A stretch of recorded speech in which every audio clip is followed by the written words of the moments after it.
Hello guys, good morning. So welcome back to my YouTube channel. This is Autoboyson. So ngayong araw na to guys ay magre-repair tayo ng leak na condenser. So yung leak nito nandito sa gilid. Itong nilagyan nila ng tapal na dibcon. So maliit lang siguro ang ano nito, leak. Ito siya. Pero paunti-unti lumalabas yung oil or freon. So yung sasakyan nito guys ay ito. Yan. So Toyota Baby. So ngayon re-repair na lang natin ito dahil wala tayong mahanap na hose. Although na nakabili tayo ng ganito na bago, pero hirap hanapin yung hose dahil minodified na nila yung aircon dyan. So ang gagawin na lang natin ay i-repair natin tong condenser. Ito lang naman ang may leak. Ito. So ngayon gagawin natin, linisan muna natin to. Tatanggalin natin yung nilagay nilang mga dibcon.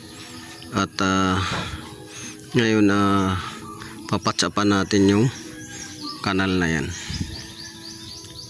Papatsapan natin yan. So yan yung gagawin natin ngayon. So yun guys, sundan nyo lang yung video. Ang gagawin natin, bibuild up natin yan ng aluminum cup, aluminum rod. Tapos paibabawan pa natin ng dibcon na kasama yung carbon fiber. So mayroon tayong carbon fiber ilalagay dyan para mag hold talaga siya ng husto. So yun yung gagawin natin. So lilinisan na natin guys gamit nito. So ayan na guys, malinis na.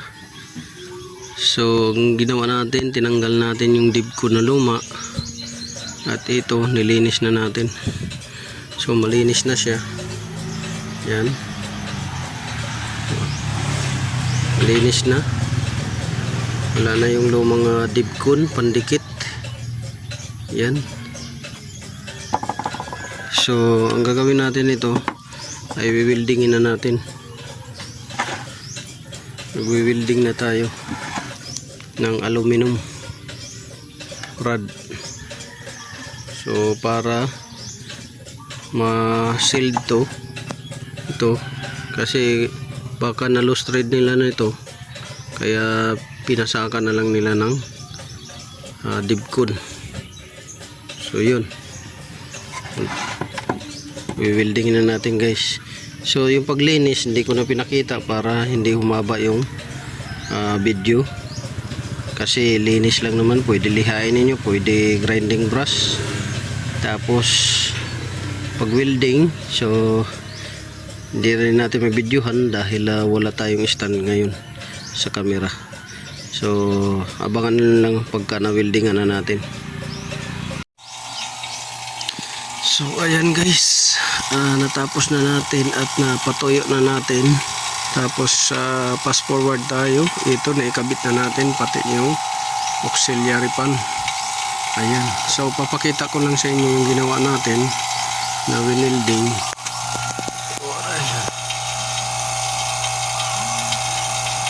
So binalutan natin ng dibcon. So para wala siyang singaw. So yan, binalutan natin ng dibcon.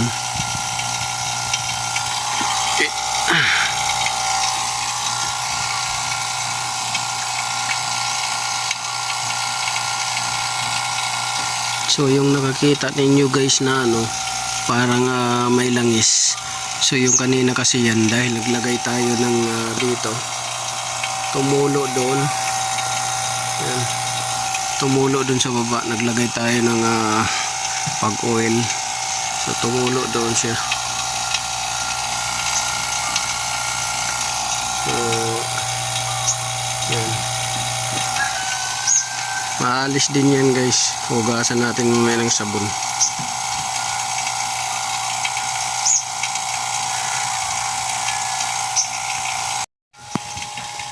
So nagbabacuum na tayo. Yan. Kasalang na doon. Tsaka dito.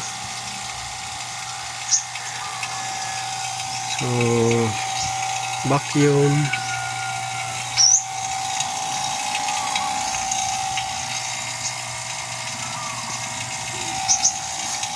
Maya karga na.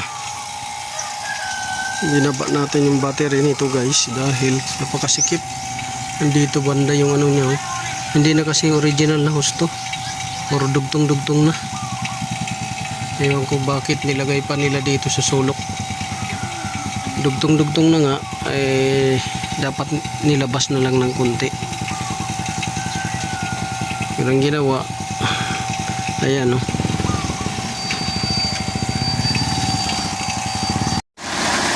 So yan guys, umandar na. At natapos na natin pagkarga. So ngayon i-check natin to kung may ulo ba, may leaking.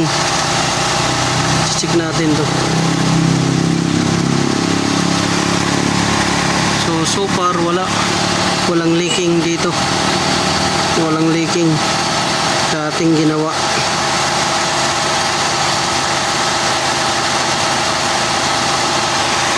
Yan, walang leaking.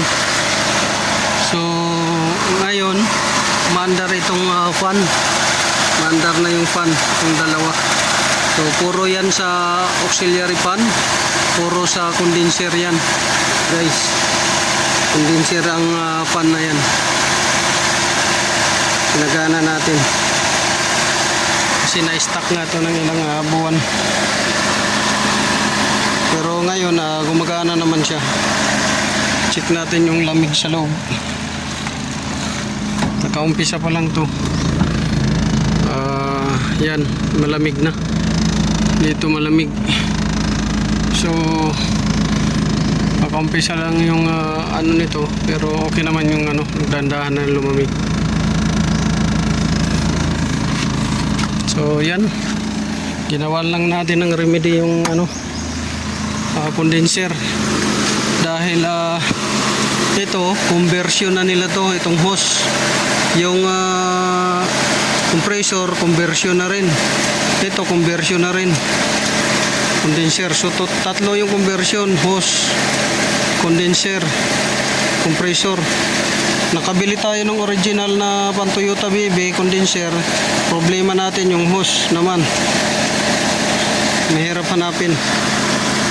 So yun guys, this is Autoboyson. So yun, sana nakakuha kayo ng kunting kaalaman dito sa ginawa nating car aircon ng Toyota BB. Yan, remedy lang ang ginawa natin, pero so far okay naman.